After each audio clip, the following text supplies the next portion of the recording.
Jakarta. Kalian tahu nggak sih benda apa yang paling kecil di dalam tubuh manusia? Komponen tersebut terdapat di mata, rambut, kulit, dan organ bagian dalam.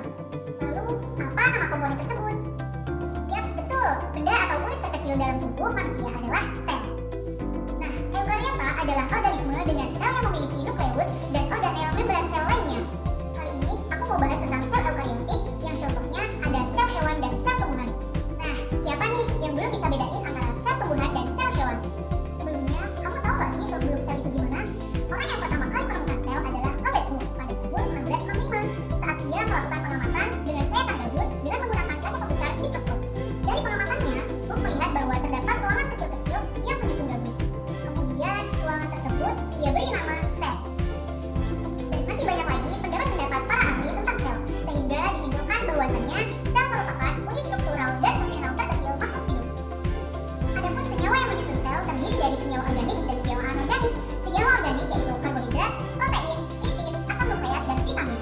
Lalu senyawa anorganik yang terdiri dari air dan mineral. Nah, kita harus tahu dulu nih bagian-bagian dari sel tumbuhan dan sel hewan.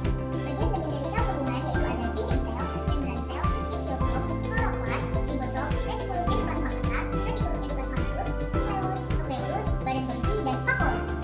Sedangkan kalau sel hewan terdiri dari membran sel, badan Golgi, sitoplasma, lisosom, mitokondria, vakuola, retikulum endoplasma kasar, retikulum endoplasma halus, badan Golgi, nukleus.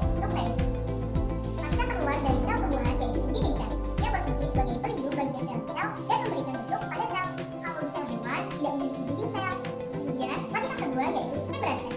Dia bertugas untuk mengatur apa saja yang masuk ke dalam sel melalui transport membran.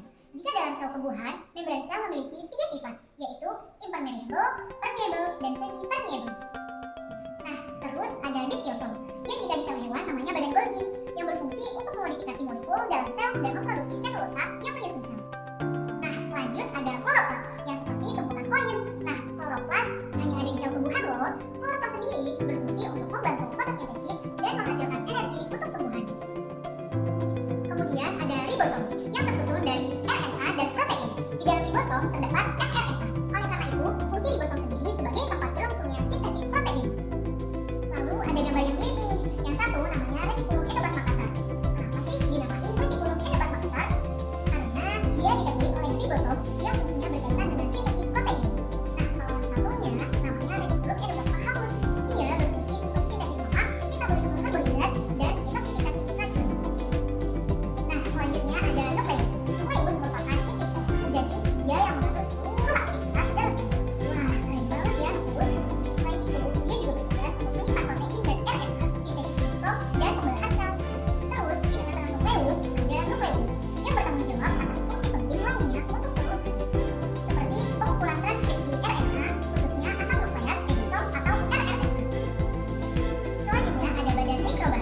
Badan mikroba ini dibagi menjadi 2. Yang pertama ada peroksisom yang dapat menghasilkan enzim katalase. Kemudian ada glioksisom yang dapat mengubah lemak menjadi karbohidrat. Kemudian ada lisosom. Nah, kalau yang ini, tumbuhan tidak memiliki lisosom seperti halnya hewan, karena tumbuhan tidak melakukan proses pencernaan makanan seperti hewan. Proses pencernaan makanan pada tumbuhan dilakukan oleh vakuola. Oke, kemudian ada yang warna merah seperti sosis, namanya mitokondria, yang berfungsi sebagai tempat respirasi seluler penghasil energi dan pembawa energi sel pakai untuk tumbuhan. Dan yang terakhir yang paling besar namanya vakuola. Dia adalah organ penyimpan suatu sel baik itu air, makanan, atau senyawa lainnya. Fungsi vakuola sendiri yaitu sebagai tempat terakumulasi limbah sisa metabolisme sel, mempertahankan pH dalam sel dari tekanan turbo dan tekanan hidrostatik, menyimpan cadangan makanan, dan mempertahankan bentuk sel. Wah, banyak banget ya fungsi dari vakuola. Oke guys, dari penjelasan tadi, yuk kita main kuis. Kuisnya adalah tara. Jadi, Riri mengklasifikasikan bahwa sel tersebut, maksudnya adalah sel ini, merupakan sel hewan. Padahal dia memiliki struktur penyusun yang salah satunya ada dinding sel dan kloroplas. Nah, apakah klasifikasi Riri tersebut benar? Pilihan jawabannya ada A, benar karena sel hewan memiliki kloroplas untuk fotosintesis, B, benar karena sel hewan memiliki dinding sel sebagai pelindung, C, salah karena dinding sel dan kloroplas hanya ada pada sel tumbuhan, D, salah karena dinding sel dan kloroplas hanya ada di sel eukariotik, E, semua jawaban salah karena dinding sel dan kloroplas bukan termasuk struktur penyusun sel. Untuk teman-teman yang tahu jawabannya, bisa langsung dituliskan di kolom komentar. Nah, Jawaban yang benar adalah dung dung dung dung. Yap, C. Salah, karena dinding sel dan kloroplas hanya ada pada sel tumbuhan.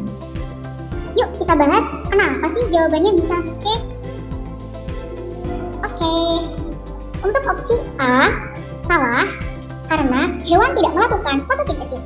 Yang melakukan fotosintesis adalah tumbuhan, dan fotosintesis dilakukan untuk menghasilkan energi bagi tumbuhan.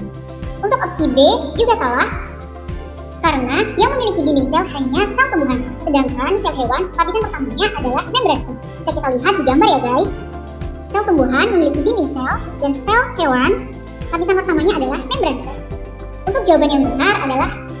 Kenapa? Karena dinding sel dan kloroplas itu hanya dimiliki oleh sel tumbuhan, seperti pada gambar.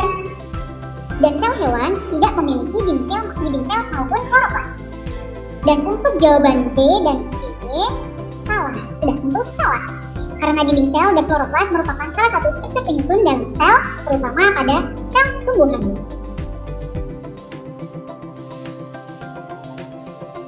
Nah, dari penjelasan tadi, udah ada yang tahu belum perbedaan antara sel tumbuhan dan sel hewan? Nih, aku kasih tahu ya. Pada intinya, perbedaan antara sel hewan dan sel tumbuhan yaitu terletak pada keberadaan dinding sel. Kalau sel tumbuhan punya dinding sel hewan nggak punya dinding sel. Dan perbedaan lainnya, kalau sel tumbuhan punya kloroplas, kalau sel hewan punya apa ya?